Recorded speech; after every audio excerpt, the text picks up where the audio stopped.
Kasalanan nga ba ang magalit? O ang galit ay isang emosyon na pwede nating kontrolin nang hindi tayo nagkakaroon ng kasalanan? Mga kapatid, ito ang ating daily devotion na kung saan pag-uusapan at pagninilayan natin ang salita ng Diyos. Manalangin tayo. Panginoon, puspusan niyo po kami ng banal na Espiritu Santo upang kami ay magkaroon ng kalinawan, kaayusan, upang intindihin, Panginoon, ang salita mo. Bigyan ng linaw ang aming puso at isip upang maisabuhay namin ang salita na galing sa iyo. Ang ating daily devotion, mga kapatid, sa araw na ito ay mula sa mabuting balita ayon kay San Juan sa ikalawang pagbasa, 13 hanggang 16. Malapit na ang Pasko ng mga Hudyo, kaya't pumunta si Jesus sa Jerusalem. Nakita niya sa templo ang mga nagtitinda ng mga baka, tupa at kalapati, at ang mga namamalit ng salapi. Kumuha siya ng lubid at ginawa iyong panghagupit at ipinagtabuyan niyang palabas ang mga nagtitinda, pati na ang mga baka at tupa. Isinabog niya ang salapi ng mga namamalit ng pera at ipinagtataob ang kanilang mga mesa. Pinagsabihan niya ang mga nagtitinda ng kalapati, "Alisin ninyo ito. Alisin niyo rito ang mga iyan.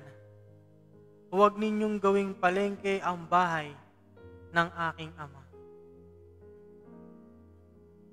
Mga kapatid, sinasabi sa pagbasa na ito na normal lang ang magalit. Ngunit ang pagkakaroon ng galit ay depende kung tayo ay magkakasala o hindi. Sabi nga ng iba, think before you talk. Tama po ba? Hayaan niyo po ako na bigyan ko kayo ng gabay upang sa mga susunod na araw ay maisabuhay natin kung paano nga ba magalit nang hindi tayo nagkakasala. Unahin na po natin dito yung aminin mong hindi ka perpekto. Maging ang Panginoon, alam niya sa sarili niya na hindi perpekto yung mga taong nasa templo. Pero bakit nga ba siya nagalit? Nagalit ang Panginoon dahil gusto niya na itama ang pagkakamali ng mga tao sa templo.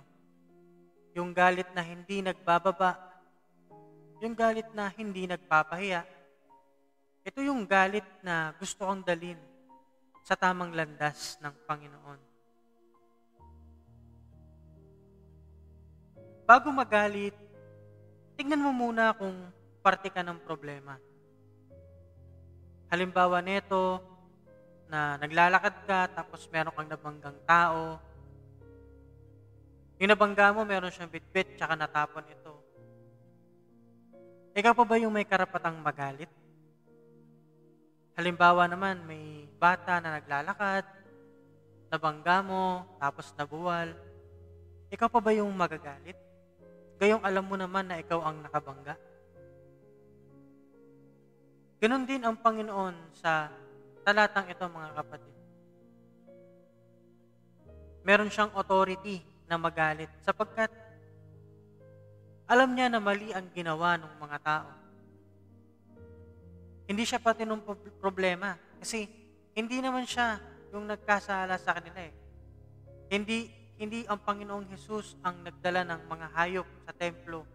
Hindi siya nagdala ng mga perang pampalit. labas ang Panginoon sa kasalanang bitbit ng mga tao sa templo.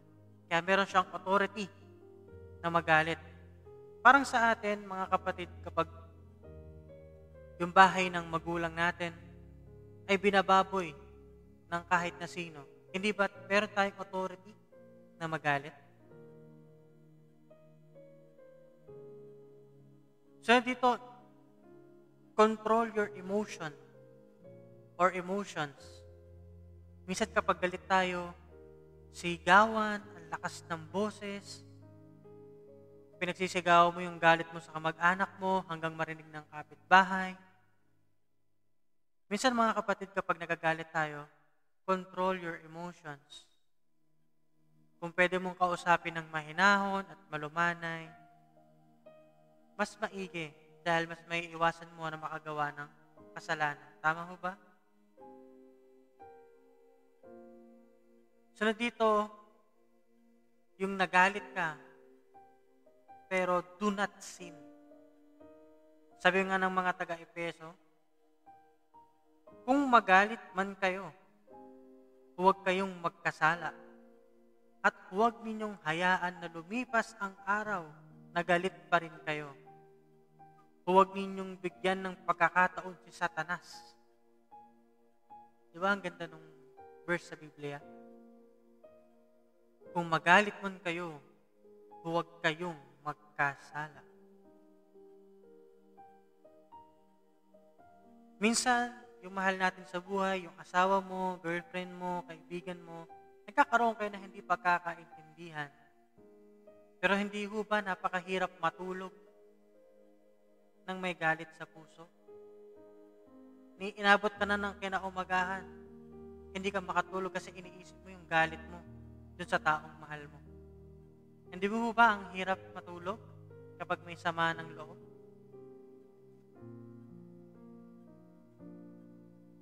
Sunod dito, kapag nagagalit ka, exhale. Inhale, exhale. Sa paraang ganito, mga kapatid, mas lalo tayong nakakahanap ng oras upang yung galit natin makontrol natin. Buntong hininga. Yung galit na galit ka na, yung tipong parang sasabog ka na. Inhale, exhale. Release. Release mo yung galit sa puso mo. Maaring sa pagkakataon na yon, kapag nagsalita ka sa taong nakagawa sa'yo ng kasalanan, mas malumanay ka na. At ang last is forgive. Huwag mong hayaan na yung galit mo ay matapos sa araw na yon. Matuto tayo na magpatawad. Hindi yun madali, mga kapatid. Alam natin na hindi ganun kadali magpatawad. Lalo na kung sobrang sakit ng nagawa sa ating kasalanan ng mga taong nakapaligid sa atin. Pero may gabay pa rin upang makapagpatawad kahit sa kabila ng kasakitan ng ating damdamin. Yung pagdadasal, libre lang yan eh. Free prayer. Yung free prayer na to, yung free acronym, bibigyan ko kayo ng kahulugan. Yung F, forgive me, Lord. Kapag nanalangin tayo, unang sabihin na natin, forgive me, Lord. Kasi marahil may mga kasalanan tayong nagawa na maaaring tayo yung nagsimula o meron tayong mga nasabi na masakit na salita sa kapwa natin. Kaya kailangan ihingi muna natin ng tawad yon sa Panginoon. Nang sa ganun, nang tayo rin ay makahingi at makapagbigay ng tawad sa taong nakasakit sa atin. Forgive me, Lord. Yung R, release the chain of the past. Itong tao na to nakikita mo ngayon, alam mo na may kasalanan yan sa'yo. Last year, kahapon, nakaraang linggo, o matagal na panahon na, release the chain of the past. The pain. Ipasa Diyos mo yun. Kasi, ang hirap magpatawad na araw-araw nakikita mo yung taong nakagawa sa'yo ng kasalanan. Makita mo pa lang siya, nagkakasala ka na dahil naiisipan mo siya ng masama. Diba? Release the pain. Surrender it to God. Nang sa gayon, makapagpatawad tayo ng mas mabilis. Sunod naman dito yung E. Empower me. Hingi tayo ng strength kay God, ng kapangyarihan, ng kalakasan, na makapagpatawad sa tao na nagkasala sa atin. Hindi natin kaya na makapagpatawad sa sarili nating desisyon, manghingi tayo sa Panginoon at maaaring tayo ay mabigyan ng kalakasang makapagpatawad. At ang last, enlighten me. Kaliwanagan sa kaisipan sa ating buhay, gabay, upang magkaroon tayo ng kaliwanagan upang intindihin ang mga bagay, intindihin ang mga taong nagkasala sa atin, at makapagbigay tayo ng kapatawaran sa kanila. Mga kapatid, hindi masama ang magalit. Maging ang Panginoon man ay nagalit sa taong bumaboy sa templo ng Panginoon. Sa templo na para sa kanyang Ama.